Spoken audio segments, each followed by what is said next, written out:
You're listening to Legally Blissed Conversations.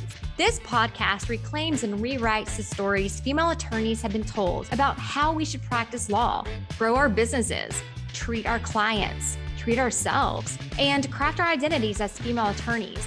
We'll hear inspiring stories from current and former female attorneys, the ones who question the stories they've been told, the ones who aren't afraid to live boldly and step into their own power.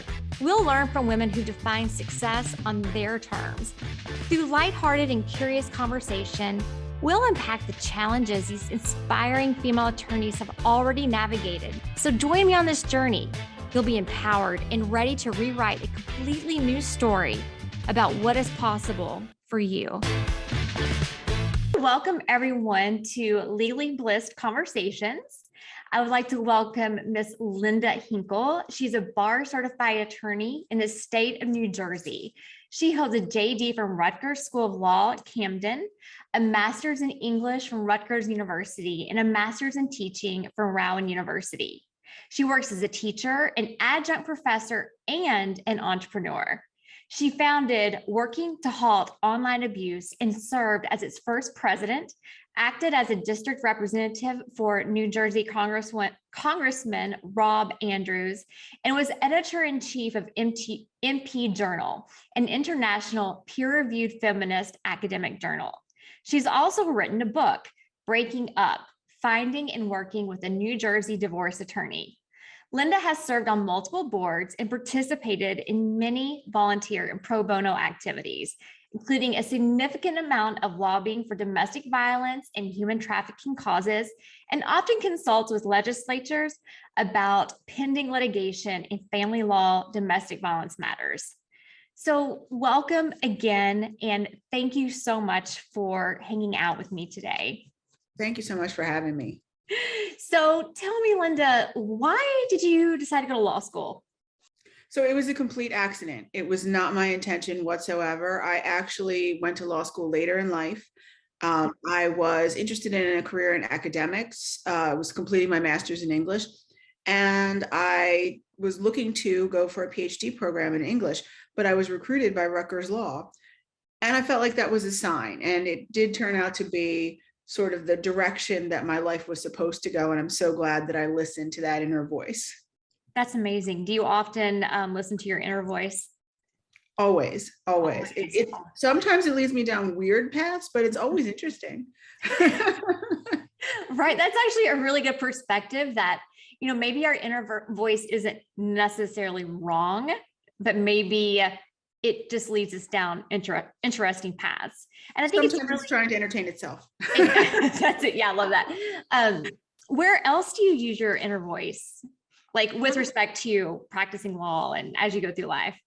I think I use it all the time. I mean, the kind of law I do is so human oriented. I'm dealing with humans and their emotions and their problems and their feelings more than dollars and cents and facts and figures like most lawyers do. So I'm always sort of plugging into that intuition about what does the person really need or want in the situation and how to do those sorts of things within the context of the law. Mm-hmm. So you're a divorce attorney. Let's talk about that. What made you say this would be a great area of law to go into? Were you again listening to that inner voice? Absolutely. I took all the different classes in law school, but it was always the family stuff that drew me in. It was always that human element. And certainly my history, the different things I've done in my life before law school led me there. Teaching, the work I did for Congressman Andrews was all sort of human oriented. So I think I was just connected to that idea of solving problems on a personal, individual level. So when you graduated from law school, did you first work in a law firm? Did you go right out and hang out that shingle? I did everything wrong, and I immediately went and started my law practice. And that was not my original intention. My original intention was to find a job and go the normal route. But I came out at one of the worst times in the legal profession, and there just weren't jobs. So I made my own job. So was that 2008 era? 2009. Yep. 2009. Okay. That was it. That was a tough year Yes. for people coming straight out of law school to actually find jobs. So you hung out a shingle, and you said that you did it the wrong way, but I don't know. I mean, it looks like you're doing very well. So are you happy with that decision now that you did it that way? Absolutely. And at the time it was survival. Sure. So I was married to somebody different than I'm married to now. And he said, well, what if this doesn't work? And I said, shh, I can't afford for it not to work. So we're going to make it work. It will work. There's no other option, right? Yeah. So this is what's going to happen. And I did. And I never had a bad year in the 12 years I've been doing this. And I've been so lucky and blessed. It's just been, it was exactly the right thing to do. I didn't know it for sure at the time, but I had this confidence that I was going to do what I had to do to get through it. And then it turned into something that was more than that. So what does that look like? You said it turned into something that was more than that. So what it has become really is an opportunity for me to live my life in a way that is very different than what my historical roots would have indicated. So I'm the first person in my family to go to law school. I'm the first person in my family to go to college.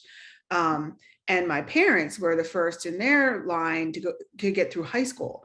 So, it wasn't expected that the little girl that I was would be what I am. It gave me an opportunity to sort of grow past what the expectations were for me growing up. So you have grown your practice like significantly, and you mentioned that you're in your bio that you are an entrepreneur. I love that. So where are we seeing that entrepreneurial spirit that you have in your current law practice? So as much as I love being a lawyer, I also love being a business owner. And I think that I'm pretty good at it because part of running a business is always innovating and always trying to find new ways to solve problems and to produce whatever it is, the product or service that you're providing in a way that is more palatable to consumers. So for us, that has meant I've always tried to be on the edge of some of the technological skills that many lawyers don't have in our area. And so when the pandemic happened, we were ready to go. It took us a week to go home because we were already set up with all the tech we needed to do that. And now we're staying here. Most of my staff is really happy being home. They're productive, they're doing well. So we have one staff person in the office at all times, and the rest of us work from home, and it's been great. And I think our clients are happy with that too. Mm-hmm. Do you all have periodic meetings to kind of reconnect? So we don't really do a lot of meetings because my staff is full of no BS ladies who do not want to waste any time. So we communicate constantly through. We use Yammer, we use Teams, we use email. So we're constantly in communication. I think that we communicate almost as much as when we were in the office together, but we don't like to waste time. So that we do have personal relationships with each other. Many of us have worked together for many years, but we also, we know how to get down to business and to say things in a quick way that gets it done and gets the work done. Mm-hmm. So would you give any advice, or could you give any advice for that young lawyer that's coming straight out of law school who wants to hang out her own shingle? I would say that the first thing is you need mentors. I certainly had some good mentors that enabled me to make that transition, because in law school, they don't teach you the nuts and bolts. You need somebody who's going to say, well, this is that form. And, this is who the person is to call in your vicinage. And without that, you're kind of sunk. So I would say do that. I would say start off doing things that you're relatively comfortable with. Don't expand. Don't become a general practitioner out of the gate. Focus on a couple of key areas that are things that you can develop and be good at until you get good at them, and then you can add some other practice areas. So did you have a mentor straight out of law school? I had a few. In fact, I started off working in a small office with another lawyer who'd been out for a few years, and we shared the space physically. We weren't the same law firm, but we shared information and we shared the space, and she was a great help to me in my initial practice. Yeah, that's awesome. So when you think back, like, to your career, what has been your biggest obstacle? Was it maybe coming out and being solo? No, you know what? That was an obstacle for sure. And I think at first, every time the phone rang, there was this fear of like, okay, what's on the other end of that? And am I going to be able to handle it? But I think the biggest obstacle, honestly, has been in learning how to deal with difficult people, which is something I still work on regularly, because in my field, difficult people are aplenty. Both clients, adversaries, and other lawyers can be very difficult to deal with at times. And you have to learn how to set appropriate boundaries and manage conflict. And that's, I think, the hardest thing in my particular field. I love the concept of setting boundaries. And I feel like setting boundaries has helped with some of my mental sanity. Can you talk about a couple boundaries that you would recommend young lawyers consider setting? I think you have to find your own. I think everybody has a different tolerance level. So I have an associate who can handle some people that I can't. So sometimes we'll switch clients, like, oh, you're not getting along with that one, and I'm not getting along with this one. So let's switch them. And then everybody's happy, right? Because sometimes just some personalities don't work together well. There's a couple of lawyers in my area I just won't work with. I just won't. If they're on the other side of a case, I'm going to tell that person, I can't help you, because I know that they're going to spend a ridiculous amount of money dealing with this person. And it's frustrating to me to see law used in such an awful way. And there's clients who, I used to tolerate never would I tolerate a client being rude to my staff members, but I used to tolerate them being rude to me more. And now it's the first time, and it's, no, we're done. Like, you're not my client anymore. Like, whatever it takes to get out of this representation, I'm going to do it. I'll tolerate complaining and whining and all of that, because that's part of family law. But the moment that you turn it personal, we're finished. So are you pretty good at listening to your gut in terms of vetting potential problem clients at the outset? Generally speaking, I mean, there are certain clients, from the beginning when you first talk to them, okay, this one is going to be very difficult. Mm-hmm. And then there's some that surprise you, like somewhere in the midst of the litigation, something happens in the relationship with their spouse, particularly if they have to live together still, where they just go off, and they're a different person than they were when you first met them. And that can sometimes be a bit of a surprise. Mm-hmm, mm-hmm. Yeah, I mean, you're dealing with clients who are often in very stressful situations, right? And sometimes very awful, yeah, highly volatile situations.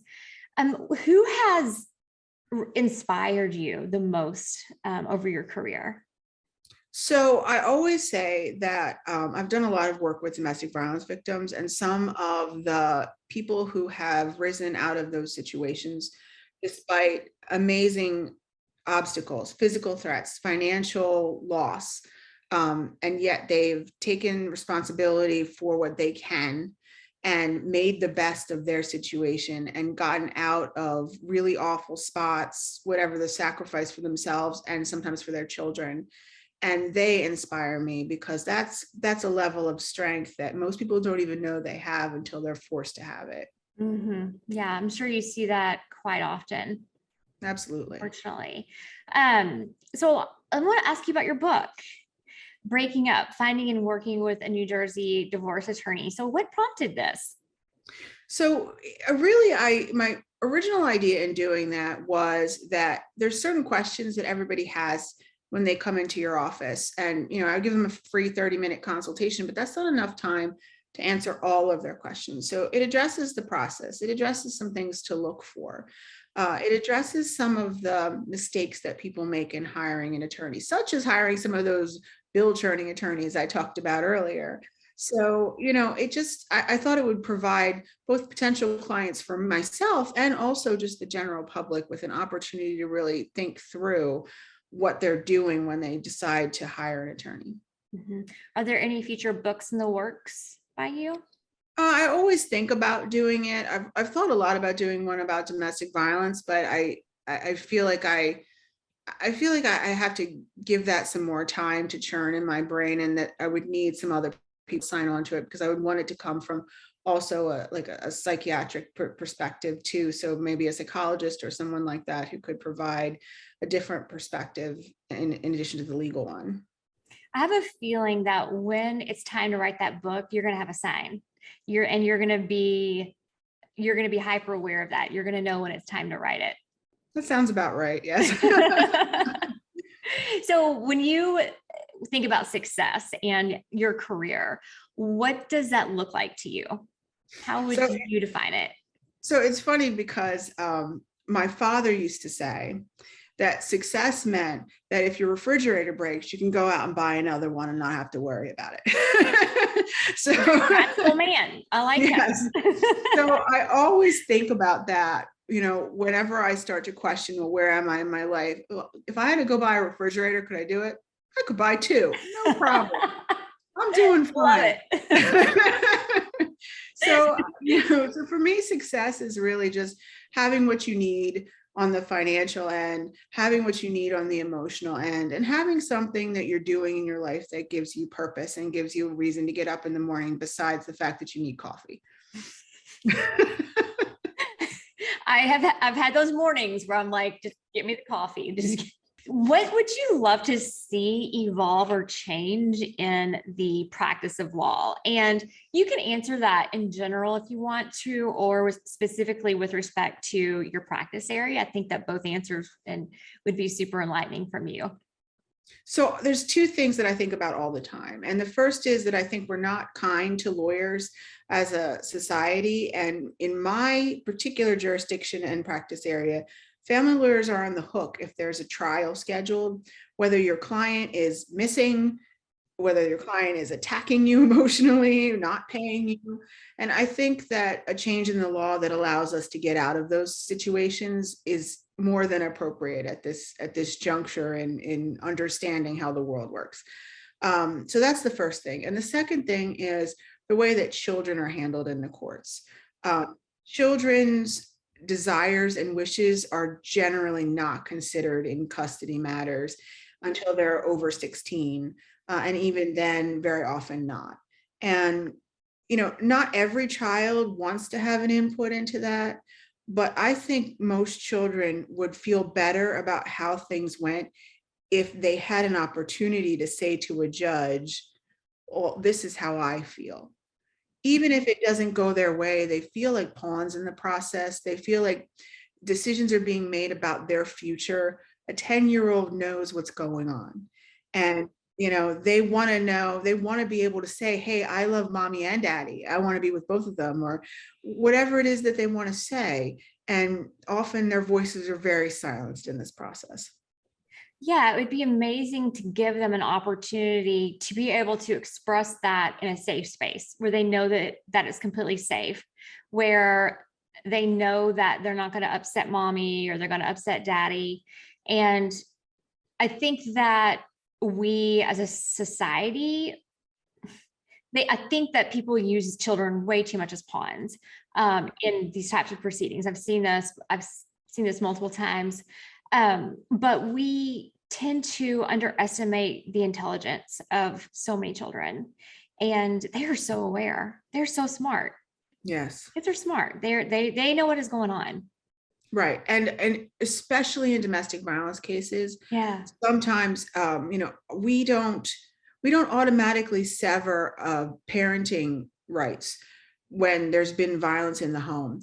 And I think that we might need to do that. When there's proven violence in the home, a child might need to have some therapy before they deal with the person that they just heard or witnessed some sort of violence. And instead we're like, okay, well, he can't talk to her anymore, or she can't talk to him anymore, but the kid's going to go see him next weekend. And you drop this child in the middle of the situation with no preparation and no healing. It's a pretty awful spot to put kids in. Mm-hmm. Yeah. I love that I can feel like your empathy coming through for children in this situation. Yeah, it's terrible. It's yeah. terrible. And it perpetuates the domestic violence because they're children who have witnessed it or been in homes where there is domestic violence are more likely to either be victims or perpetrators when they grow up. Mm-hmm. So it's like trying to stop this cycle as soon as possible. Have you done any type of advocacy work just for children, like in the court system, or considered any type of work like that? Other than some element of lobbying related to that, or speaking with legislators about it, not so much directly in that way, but I have talked to professional organizations and things like that about how to handle those sorts of situations, whether it be therapists or other lawyers, things of that nature. So if you could write a letter or write a note to you right when you graduated from law school, you graduated in 2009, right? Yep. And you could give yourself a piece of advice, what would you say? Divorce him sooner.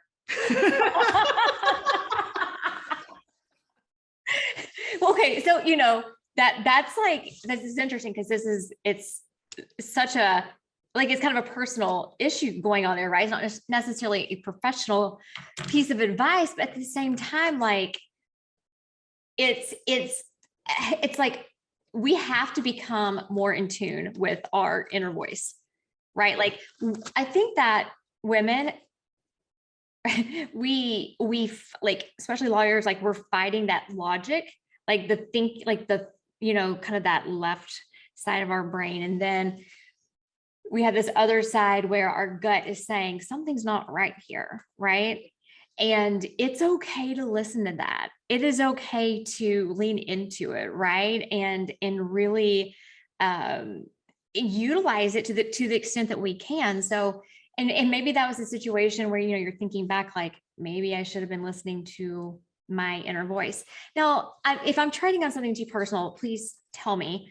I am curious though, if your own, like, how your own divorce, like after you went through something like that, how that impacted how you practice law and how you work with your clients.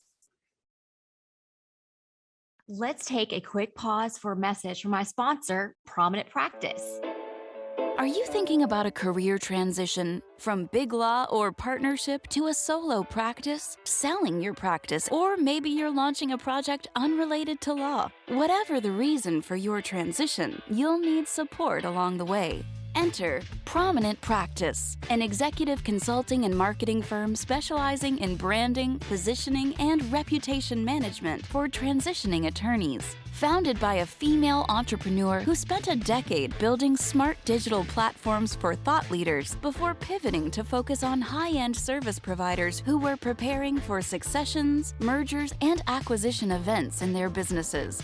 If you're thinking about making a big business move, don't risk losing the ability to leverage the reputation you've spent your career building. Let Prominent Practice be your guide. Visit prominentpractice.com/blissed for an exclusive introduction.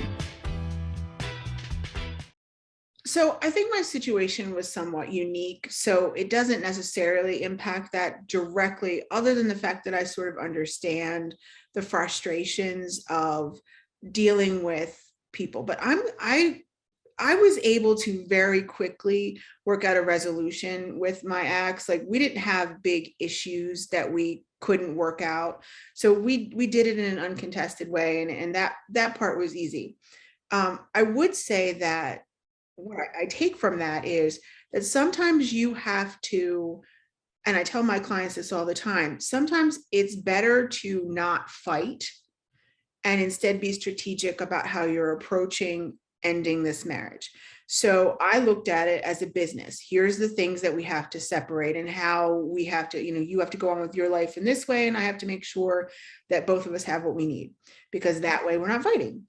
And we did that. And I think that too often people get caught up in the beginning and the fighting about the emotional part, and then it becomes about the emotional part, and they can't get over sometimes even very simple issues that could be resolved if they could just zip their mouth a little and get through it. And then if you want to cuss them out after it's all done and there's ink on the paper, go crazy, but wait till then. wait until after the divorce papers are signed, then you can cuss them out. Right. So prenup or no prenup? Absolutely prenup. Now, prenups are not in, they're not something that you can definitely count on. There's definitely situations where they get broken down later, but it manages expectations. It creates a dividing line about what happened before the marriage versus what's happening after. It provides some level of simplicity if you decide to part. And also, if you decide to stay together, there's always that safety in knowing you're not together because somebody's going to be able to take advantage of the other. I have a prenup with my current husband. He had no problem with that. It did not impact the love that we have at all. It was just, let's be smart about this and do the right thing. What would you say to the client that comes up to you and says, Billy wants me to sign this prenup, but I feel like he doesn't trust me because he wants to sign this prenup, and it's making our relationship more like a transaction versus like love, right? Like I've heard people say this before. So I'm curious, like what your thoughts are on that kind of resistance to prenups. So I get it. I do understand it. It's kind of an old school thinking, but the reality is that we're asking a state to say it's okay for us to live together, even if we already do. So once you involve the law, you have to include the law. So if you don't want to involve the law and you don't want to get married, you don't have to include the law and how you work out your money. But once you do involve the law, you have to understand that if you separate, the law is going to be involved there too, and you want to control how it's going to be involved. Mm-hmm. So I'm curious, I love like looking at your website, and I'll have a link to your website in the show notes so everyone can find you. And I can tell that your entrepreneurial spirit definitely shines through in so many different ways. What is next for your career and your law practice? So as I said earlier, I think, we're increasing how much we can do virtually so that we can provide more convenience to clients. We've had a huge boom, like I think most family lawyers post-pandemic. So we're just really busy and keeping going in that regard. I do see us having a little bit of growth perhaps in terms of our staffing, but I never want to be really big because I like the little family feel that we have. And I'm not young. Eventually I'd like to retire. So, I'm trying to groom a practice that can move on with the people that I have working for me that are younger. So what would you want the listeners right now, primarily young female lawyers, to know about you? You said, I love to encourage young women to be the boss. Oh, yes, absolutely. Be the boss. And I think that it's hard to think of yourself in that way, particularly when you're young. It was a little easier for me to step into the role because I'd already had a variety of other roles in my life. And I already had a certain self-confidence in my ability to do things and achieve things. But I think you have to take ownership and be the boss of your own life, even if you have to work for someone else. Be the boss of your own career and your own life, and understand that when you have belief in yourself, other people are going to follow that. Not everybody, but enough people that you're going to be able to get the job done. Mm-hmm, mm-hmm. Yeah. So I think you make a really good point that even if you are working for the man, right, or you're in big law and you're feeling like a cog, you can still be the boss of your career and direct it. You can still surround yourself with like your own board of directors, like kind of your own board of directors or mentors. There's things that you can do to sort of exude that leadership. And I will say also this, there is absolutely no job worth being harassed or belittled over. Yeah. No matter how much money you're getting, it's never going to be worth it. And I've never tolerated that. And if I see it happening to someone else, I've seen young women being berated in the courthouse by other men, and I have let them have it. It's just, you don't have to tolerate that. It's just unnecessary, and there's nothing worth it. There's nothing worth it. There's nothing worth your mental health. And I think that you make a really beautiful point here too, is that if you see it happening, stand up for the other, stand up for women, right? Take care of them, especially these younger women that are coming out. They're intimidated, they're stressed, if you have more experience and you see it happening, say something, stand up for her. Absolutely. I mean, Absolutely. there's times I think I've had women who have not stood up for me, and I've had women who have, and it made such a huge difference in the trajectory of my career and my own self-confidence. Right. We have to look out for each other, because We do. sometimes that's the only thing that makes a difference between somebody having a successful life and an unsuccessful That life. is so true. And it could be one thing that could happen that could just completely like devastate someone. Yeah. Or it could be one thing that you say that could lift them up. Right. And this kind of goes to the other thing that you stated. I said, what is your must share strategy or piece of advice? And you said, be yourself at all costs. Yes. Absolutely. Absolutely. And by that, I don't mean your worst self. So you don't have to, you don't have to show up every day in like pajama pants and say, well, this is the authentic me. No, I mean your best self. Be who you are and be true to yourself, but also don't be a jerk. But don't be Oh, Lynda, this has been so much fun. Thank you for hanging out with me today. My Where pleasure. can people find you? They can find me on the web at lyndahinkle.com, LYNDAHINKLE, and also at Hinkle Law on Facebook and Instagram. This has been fun. Thank you so much. Thank you. Have a great one. You too. Bye, my friend. Bye. Thank you so much for hanging out with us today on Legally Blissed Conversations. If you love this episode and you want to hang out with other inspiring and light gold female attorneys, be sure to join the Legally Blissed community at legallyblissed.com. And be sure to follow me on Instagram at Susie Hickson. See you next time.